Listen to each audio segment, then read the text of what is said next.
Hello and what is going on, guys? Welcome back to the channel. My name is Miguel. You're watching Miguel EDC, the channel where we talk everything EDC gear here. And today we're checking out this knife in the channel for the first time, except it is not the first time. This is the second time. Why? Well, let me tell you. Let me open this box and you'll see why. Open the box, take a look. You got a plastic wrap, silica gel, sticker, and wiping cloth. And you're probably wondering, where is the knife? Did they send you an empty box? Well, here is the knife, ladies and gentlemen. Funny story with this guy. So I did the whole unboxing video. I'm sitting on my computer today ready to edit the video, right, to post it. And it turns out the whole video was without audio. So yeah, I have already done an unboxing of this knife, except I can't post it because it has no audio. My wife is like, you should do a voiceover. I'm like, in my mind, doing a voiceover is a lot more difficult than actually recording a whole other video. So if you don't mind hitting that like button for your boy here, trying to, re-record this video for the second time, I would really appreciate it. Thank you so much. And without further ado, let's jump right into it. What are we looking at? Well, we're looking at a new brand. This brand is making a debut in the channel. This is HX Outdoors. And they reached out to me and they wanted to send some gear in. So they sent this knife. At first, I looked at the case. It looks a pretty rugged case and whatnot, right? For a budget knife. That's pretty interesting, right? Everything in the box looking pretty tight. I might even use this case to maybe transport some knives in the future. Who knows, right? Pretty cool so far. And then I look at the knife, right? The knife itself is pretty interesting. We have G10. These are solid G10 scales. No liners here, by the way. You can take a look at the inside there. There are no liners. So these are solid G10 and also very robust, right? There's no movement there. There's no flexing. Very robust for these G10 scales for sure.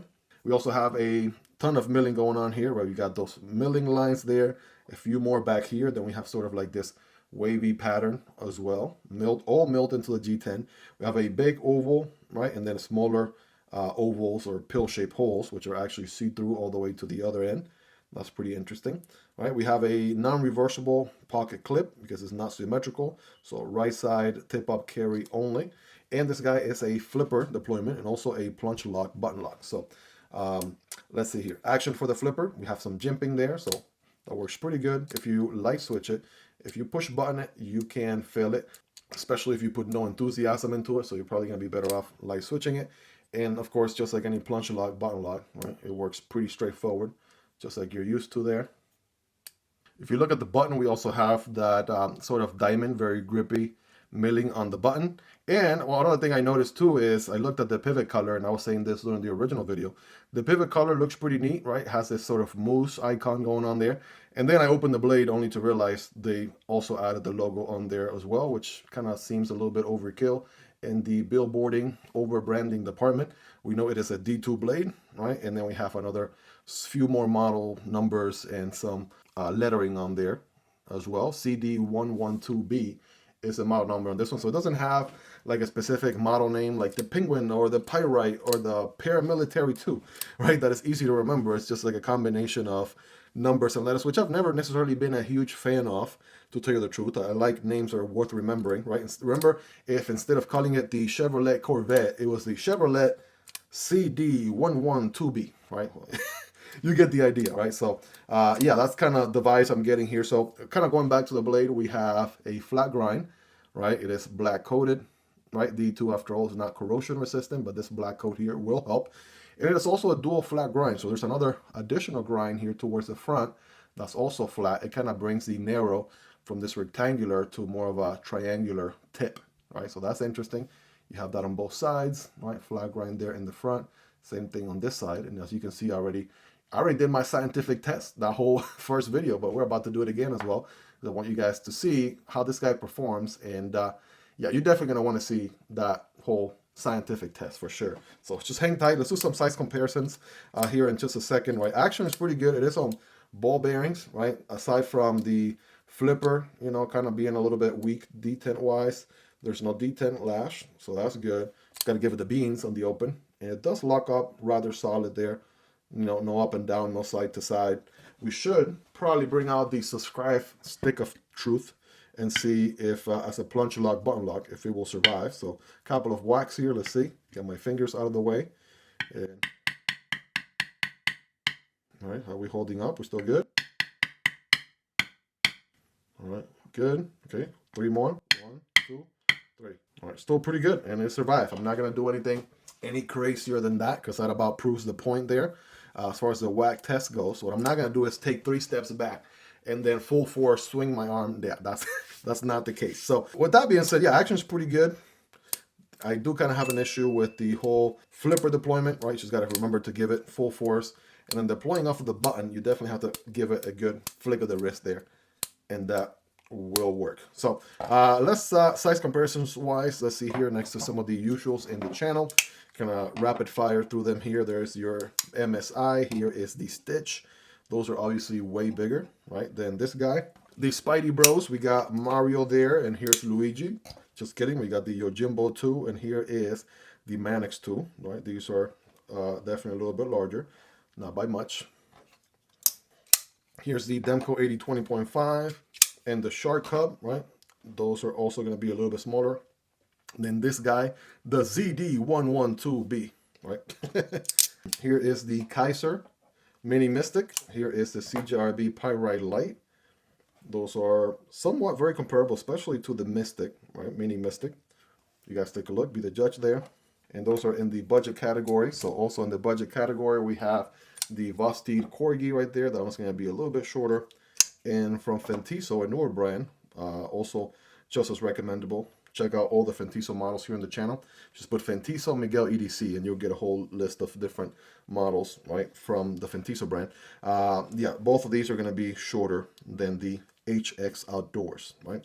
So hopefully you own some of these, right? Kind of gives you a ballpark where this guy lands. All of these are linked down below if you guys want to check it out. And this part right here, the scientific cutting test, right? Very scientific, wink, wink, if you know what I mean. This is kind of where everything kind of went downhill on the original video. Got this thing out of the box, I started cutting. It was tearing the paper a little bit, and I haven't done much of any cuts with it since. So I'm trying to redo this video, so I want to show you guys D2 blade. Let's see, right, how it's feeling today. It doesn't necessarily get a good initial bite, and that's a tear. I mean, I guess if you do catch the paper at a really good angle, it does perform. But yeah, that's a tear, and I'm not getting a good bite there. Just for reference, right, here's the Tenable Fenrir, right? Check out the unboxing on this one if you haven't already. Same piece of paper. Right, look at that. I mean, 14C28N. That's, you know, same knife. Here's that Vosteed Corgi. All right. So again, cutting to the paper, no issue. That Fintiso Parrot, cutting to that paper, no issue. So again, fresh new piece of paper here, right? Same Outdoors HXD2. Here we go. It can cut sometimes. I mean, it cuts a little bit and then immediately starts tearing the paper. So I wasn't very impressed with that, to be honest, on the original video. I'm still feeling the same. So let's move on to the cardboard, right? Single wall piece of cardboard. It's not even dual wall cardboard. And we do have a full flat grind. Should be pretty slicey. Remember, when cutting cardboard, don't cut perpendicular, but at an angle. And it should look something like this, right? It cuts it as long as the cardboard doesn't have that sort of inside filling that tends to crumble together. If that happens, then it sort of gets stuck in the cut. I mean, in any case, maybe it's this particular unit. I'm not sure. I'll definitely reach out to them and ask what the deal is there. Keep in mind, I'm also putting in a lot of force. You can see how it kind of crumbled this piece of cardboard inside, you know, like that. So it was getting pretty stuck on the cardboard the first time around. And even if I don't have audio, I do have the video, so I'll probably overlay some of that and just, you know, kind of put a label there showing it as original video. All right, just for scientific purposes, same cardboard. I'm just gonna take a random knife. This is a Vosteed Raccoon. I've used this thing a ton of times. Has been a size comparison knife here on the channel for a long time, and I haven't even put a new edge on this thing. This is factory edge, same dual wall cardboard. Let's see. All right, let's try to get a good initial bite. All right, there we go. See, as long as we get a good initial bite, right, we're able to get a good cut. Also, this cardboard tends to kind of compress like this a little bit going through the cut. But yeah, definitely feel the difference there. Right, another piece of cardboard, just for reference. Same knife, Vosteed Raccoon. Boom, bam, factory edge, lots of use. Right, cutting through that material like nobody's business. Switch over to that Kizer Mystic, for example. Same deal, right? So I knew I wasn't going crazy when I noticed that guy was struggling a little bit, right? Dual wall cardboard on this one. Let's pick another random knife here, CJRB Ekko, right? This one has pretty newer edge, right? Unboxed it recently. I've used it a couple of times. Look at that. AR RPM 9, dual wall cardboard. Working through that pretty good. Switching back to the HX Outdoors. Yeah, it just doesn't want to. Yeah, I'm not too sure. Again, back to the Ekko. Wow, look at that. So effortless. Back to this guy. I think I'm able to get to a certain portion, but then I'm having to put so much force just to get it cut in.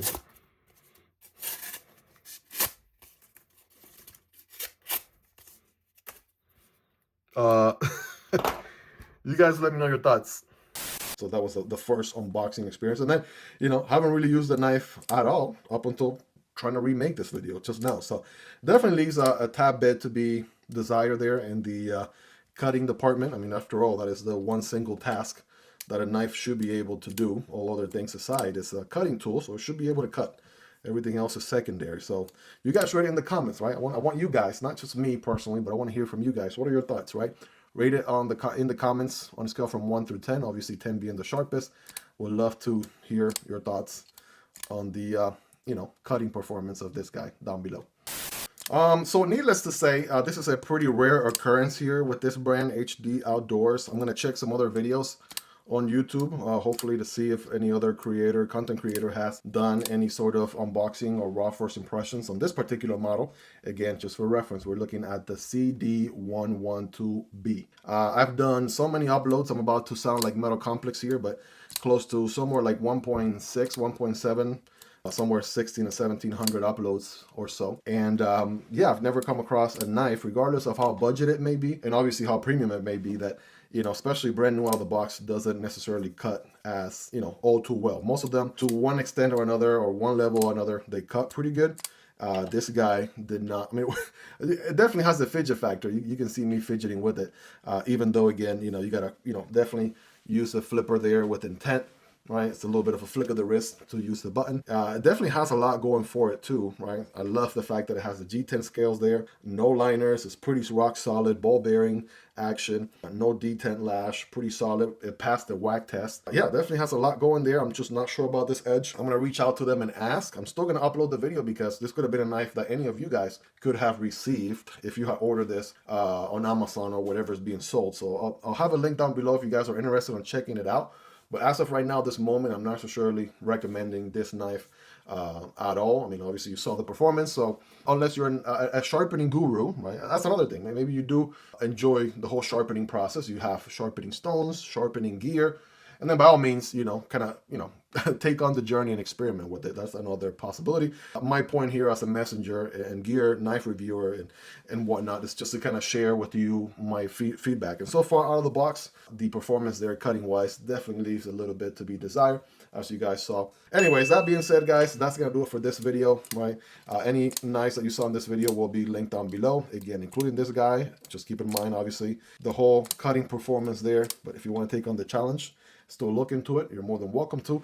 I will be reaching out to them. I will be carrying the knife. I'll also even try to put an edge on it myself and see if that improves. But the idea is that a knife should come pretty darn sharp out of the box to start with, right? You shouldn't need to go out of your way to sharpen a knife and all that jazz. So you guys let me know your thoughts in the comments. We'd love to hear from you guys. If you got value or at least entertainment out of this video, smash that like button for the YouTube algorithm. If you're new around here, please consider subscribing. I make knife and EDC gear videos like this on a daily basis, and I promise you it'll be worth coming back for more. Shout out to my Patreon supporters and channel members for supporting what I do here. You guys can support the channel over on Patreon or here on YouTube by becoming a channel member. You guys will get access to exclusive perks. I'll go ahead and put a video to the Fenrir right there, right? If you're looking for a solid banger of an EDC knife, check out the Fenrir, or check out the Fintiso Parrot over there to your right. Any of those you cannot go wrong with. So check them out, guys. If you made it to this point, you're awesome. Thank you for your love and support. Take care, and I'll see you on the next video. Either this one or this one. Peace.